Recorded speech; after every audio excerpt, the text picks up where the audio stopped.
YouTube. It's been a long time coming, but I am finally making a new comic book video. So thank you very much for everyone who waited patiently, and I have appreciated the comments that I've received asking me when the next one's going to come out. It's nice to know that you look forward to my videos, and again, I apologise for how long it's taken. I won't go on and on about this, but I've had a few things on my plate. I've moved house for the second time in 2011, and I have actually just started a new job, or rather I start this week, so I've had all that going on as well.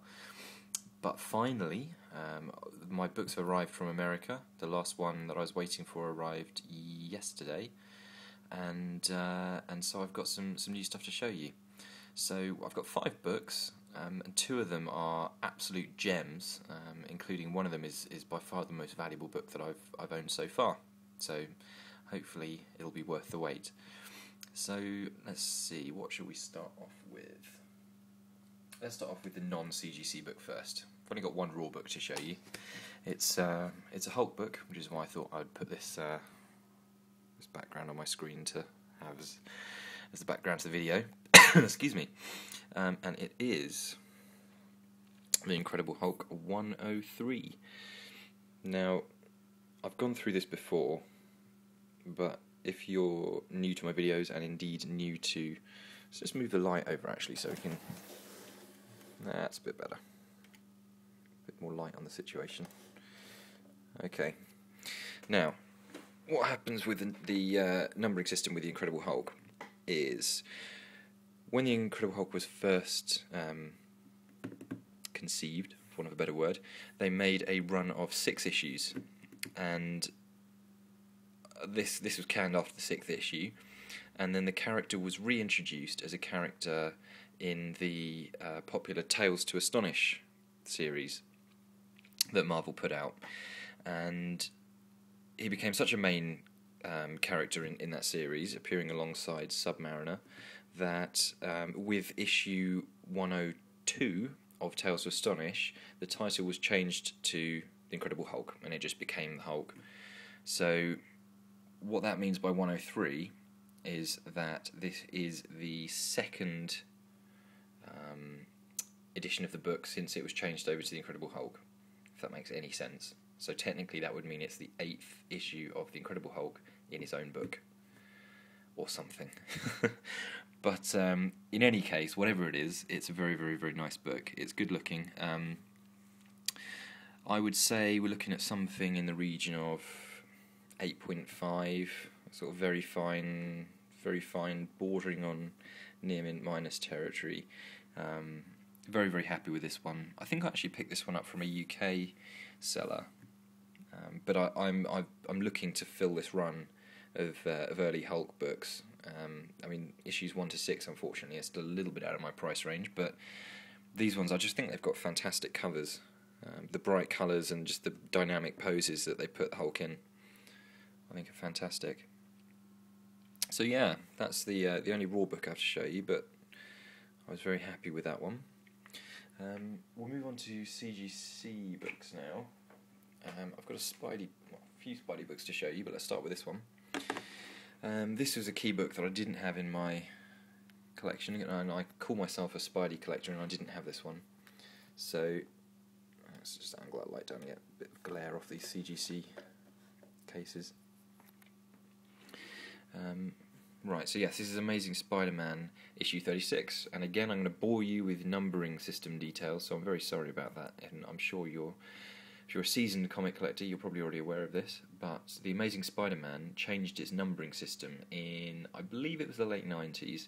They, for some reason, some idiot decided to say, right, okay, well we've got to 400 and wherever they got to, let's start at 0 again. So they did, and they got, I can't remember how far into the new numbering system they got to, but then they got bored of that, and then they resumed the old numbering system again, which is why we're now at sort of 600 and something. So God knows why they decided to do that, but this is in that temporary period where they had if you see, they mark it as volume 2. There we go.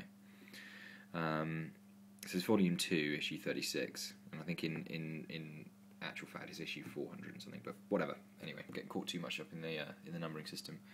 But it's a 9.6, more to the point, and for a black cover, getting high grades is not easy. This is the special edition of the cover. There is a regular cover for this issue as well, but this is the 9/11 commemorative World Trade Center cover. So obviously it's quite a poignant book. I mean, to put out an all-black cover, it's a pretty bold thing to do, and it obviously makes quite a statement.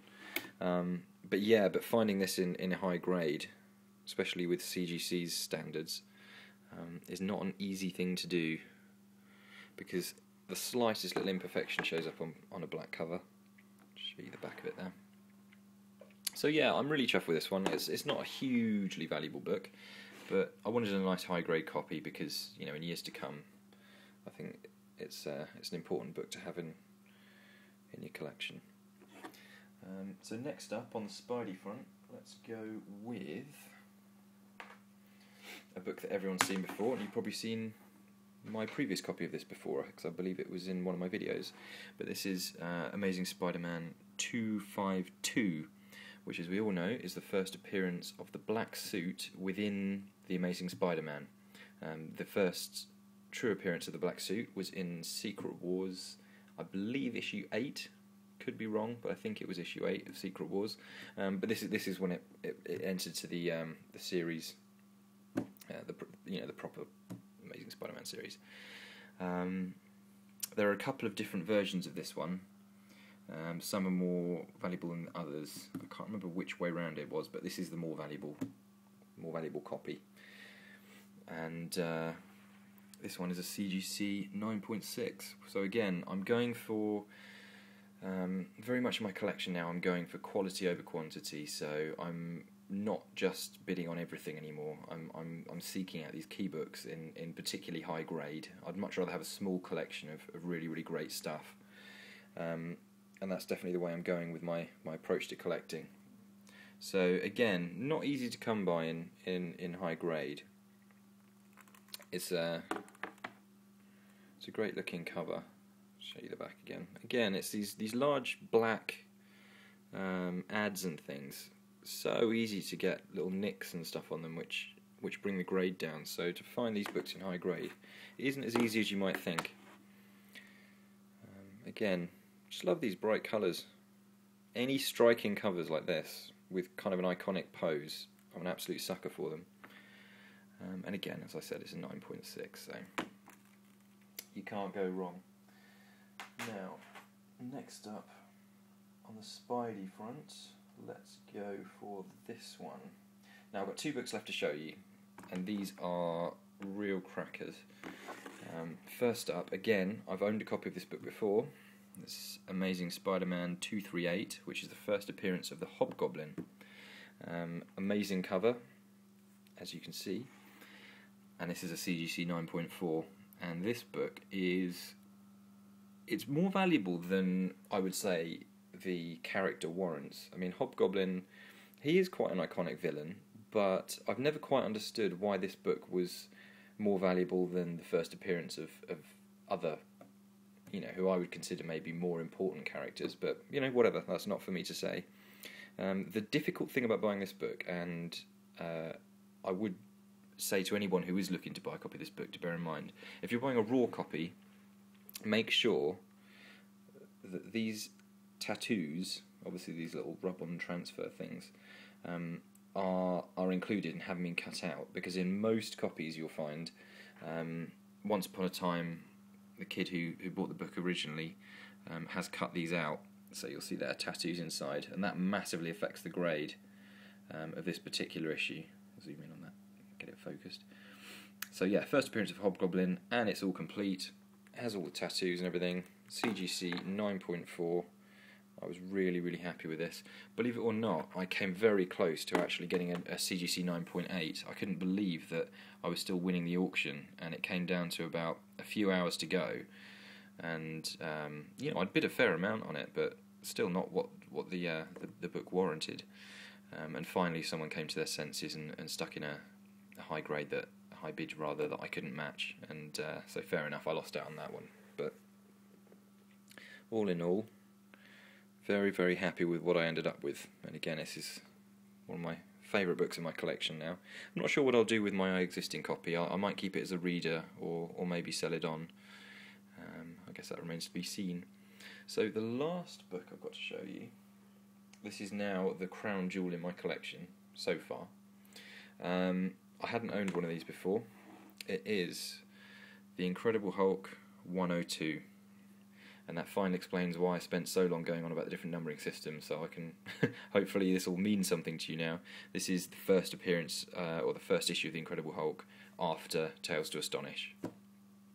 So, a really big key book, and this one is in CGC 9.0, which, if you've ever tried to buy this book, finding it in high grade, or at least in high grade that you can reasonably afford, is not an easy thing to do. I'm really, really, really happy with this one. It was a very expensive book,